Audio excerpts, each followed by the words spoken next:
नमस्कार, news bioscope देख रहे हैं आप। मैं हूं आपके साथ नवीन गुप्ता। झारखंड में राज्यसभा की 2 सीटों पर चुनाव होने हैं और चुनावी तारीखों की घोषणा के बाद राज्य में चुनावी हलचल पूरी तरीके से तेज है। महागठबंधन और एनडीए दोनों ही कुनबों में जो चुनावी सरगर्मी है वो दिखाई दे रही है। प्रत्याशियों के नामों को लेकर खूब मंथन हो रहा है। झारखंड मुक्ति मोर्चा से प्रत्याशी कौन होगा उस पर मंथन हो रहा है। कांग्रेस अपनी दावेदारी जो है वो सामने ला रही है, तो कांग्रेस की ओर से उम्मीदवार कौन हो सकता है, इन तमाम चीजों पर जो है वो हम चर्चा करेंगे। हमारे साथ हमारे वरिष्ठ सहयोगी राकेश रंजन जी भी है। रंजन जी, राज्यसभा चुनाव की तारीखें जब से आती हैं उसके बाद राज्य में सियासी हलचल बढ़ गई है। जेएमएम के साथ कांग्रेस भी पूरी तरह सक्रिय है कि चुनाव में भाग लिया जाए। कांग्रेस की ओर से कौन से नाम हैं जो लीड कर रहे हैं? देखिए, अभी तो जो कांग्रेस के साथ जो बड़ी समस्या है वो ये है कि जिन 2 सीटों पर चुनाव हो रहा है उसमें से एक सीट उसे गठबंधन में लड़ने के लिए मिले। तो पहले तो ये फैसला होना है कि 2 में से एक सीट कांग्रेस को जाएगा या नहीं जाएगी। ये इसी बात पर जो है कांग्रेस के दावेदारों की किस्मत का फैसला होगा। मान लीजिए कि अगर ये हम मान कर चलें कि एक सीट लड़ने के लिए इंडिया ब्लॉक से कांग्रेस को दिया जाता है, तब उसके में कौन कौन दावेदार हैं इस पर जो है हम गौर करें तो देखिए कुछ चीजें जो महत्वपूर्ण है दावेदारी मजबूत होने के लिए, उसमें 2 चीजें हैं। एक तो जो आला कमान है कांग्रेस का, उसका आशीर्वाद तो उस व्यक्ति पर होना ही चाहिए, उनका समर्थन तो उस पर होना ही चाहिए। तो पहली बात तो ये है, ये शर्त है कांग्रेस के उम्मीदवार होने के लिए। और दूसरी बात है, चूंकि गठबंधन में चुनाव हो रहा है और कांग्रेस के पास जो है वो इतने विधायक नहीं हैं कि वो एक सीट निकाल कर ले जाए, उसके 16 विधायक ही हैं। तो ऐसी परिस्थिति में जो जेएमएम है, आरजेडी है और जो लेफ्ट भाकपा माले के जो विधायक हैं उनका समर्थन उनको चाहिए होगा। तो इसलिए इस लिहाज से आप देखें तो जो दूसरी शर्त है उम्मीदवार होने के लिए, उसमें आप देखिए तो सीएम हेमंत सोरेन की भी हामी उस नाम पर होनी चाहिए। तो ये 2 शर्त हैं। अब हम इसे देखते हैं कि क्या क्या हो सकता है, दावेदार कौन कौन है। तो देखिए, पूर्व केंद्रीय मंत्री सुबोध कांत सहाय का नाम लिया जा रहा है। उनके नाम की चर्चा बहुत ज़्यादा है, अनुभवी हैं और केंद्र में मंत्री रहे हैं, तो उसका भी एक एक्सपीरियंस है और राज्य की राजनीति में भी सक्रिय रहे हैं। तो उनकी एक दावेदारी सशक्त दिखती है। और आप देखें तो जो आला कमान है उनसे भी उनकी एक नजदीकी रही है, कांग्रेस में लंबे समय से हैं, तो उनकी दावेदारी में एक दम दिखता है। लेकिन आप ये भी देखें कि जब लोकसभा का चुनाव हुआ था तो उनकी जो पुत्री हैं यशस्विनी सहाय, वो यहाँ से चुनाव लड़ी थी। तो क्या ऐसे में कांग्रेस उनको राज्यसभा के लिए उम्मीदवार कंसिडर करेगा, ये देखते हुए कि लोकसभा के लिए उनकी पुत्री थी? तो ये एक चीज यहां पर दिखती है। अन्य दावेदारों की हम बात करें तो एक सशक्त दावेदार के तौर पर अगर आप देखिए तो राजेश ठाकुर का भी नाम सामने आता है, पूर्व प्रदेश अध्यक्ष कांग्रेस के। उनके नाम को अगर आप देखें तो वजह क्या दिखती है? वजह यह दिखती है कि वहां जो 2 चीज हमने शुरू में कही आपको कि कांग्रेस आला कमान का समर्थन चाहिए, आशीर्वाद चाहिए, तो वो उनके साथ है क्योंकि वो कई राज्यों में पर्यवेक्षक के तौर पर, ऑब्जर्वर के तौर पर भेजे जाते रहे हैं। और जब वो प्रदेश अध्यक्ष थे तो मुख्यमंत्री हेमंत सोरेन के साथ भी उनके रिश्ते काफी बेहतर रहे।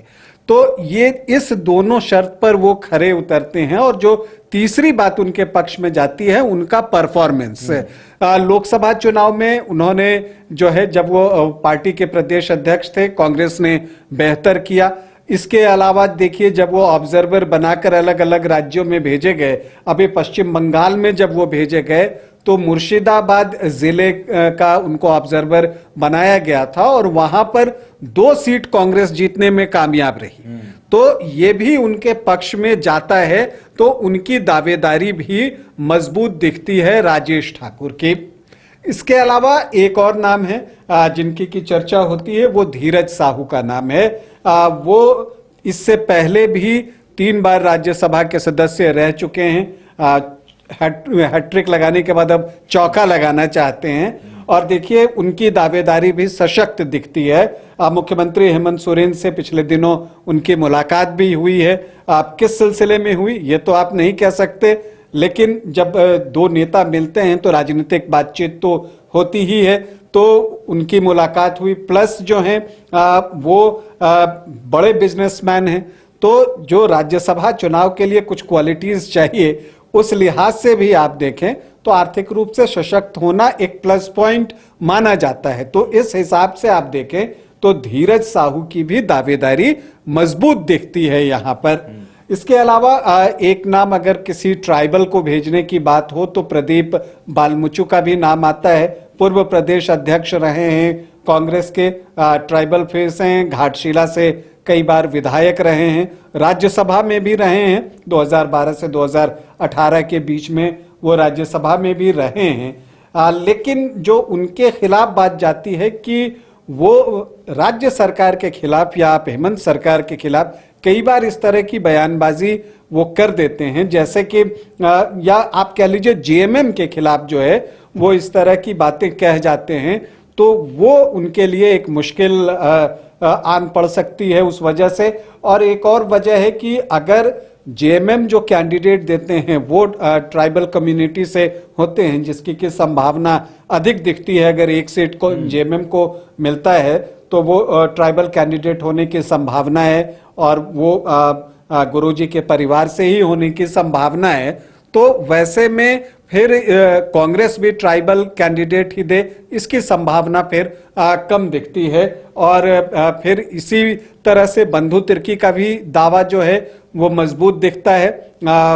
क्या कहता है कि उनकी जो समझदारी है राज्य की राजनीति को लेकर वो अच्छी है, बातों को तार्किक ढंग से वो रखते हैं, सशक्त नेता हैं, जमीन के नेता हैं, सारी चीजें उनके पक्ष में हैं। लेकिन फिर वही बात वहां पर आती है कि अगर जेएमएम ट्राइबल कैंडिडेट देता है तो क्या बंधु तिर्की भी चूंकि ट्राइबल कैंडिडेट हो जाएंगे, तो क्या ऐसी परिस्थिति में कांग्रेस उनको उम्मीदवार बनाएगी, ये एक सवाल उठता है। अब देखिए तो अल्पसंख्यक वर्ग से भी कांग्रेस जो है उम्मीदवार दे सकती है। और वहां पर अगर आप दावेदारी देखें तो दो नाम दिखते हैं। एक तो जो मंत्री इरफान अंसारी हैं उनके पिता फुरकान अंसारी के नाम की चर्चा जो है वो है, क्योंकि फुरकान अंसारी वरिष्ठ नेता हैं, आपको सांसद भी रह चुके हैं और पार्टी से जुड़े रहे हैं, तो उनकी दावेदारी मजबूत दिखती है। और पिछले दिनों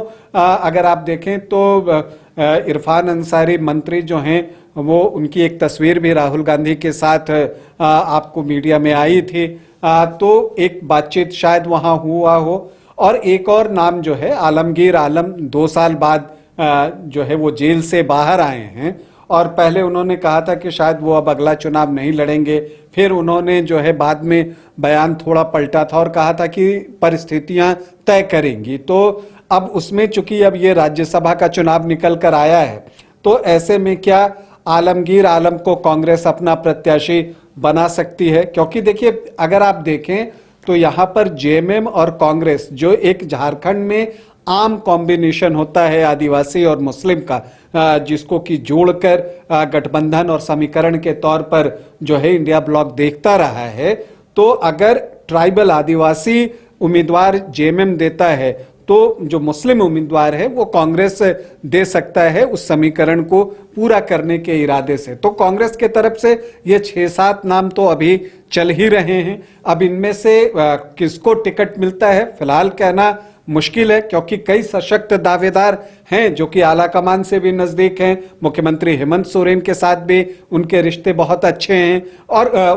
कुछ का अगर आप देखिए तो उनका प्रदर्शन भी राजनीतिक जीवन में और सामाजिक जीवन में बेहतर दिखता है, तो उनकी दावेदारी मजबूत दिखती है।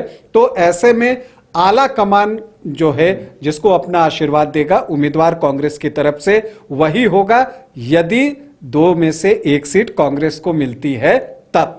चलिए, तो कांग्रेस की ओर से कई दावेदार हैं, कई नाम हैं और आला कमान जिसे अपना आशीर्वाद सौंपेगी वो राज्यसभा का उम्मीदवार बन सकता है। लेकिन इसके लिए पहली शर्त और पहली निगाहें तो उस पर होंगी कि राज्यसभा की 2 सीटों में से क्या एक सीट इंडिया ब्लॉक से कांग्रेस के खाते में जाएगी। तो निगाहें इस पर हमारी बनी रहेंगी। फिलहाल हमें दीजिए इजाजत, देखते रहिए न्यूज बाइस्कोप। नमस्कार। घर रहने का मकान भर नहीं, ये खुशियों की तिजोरी है।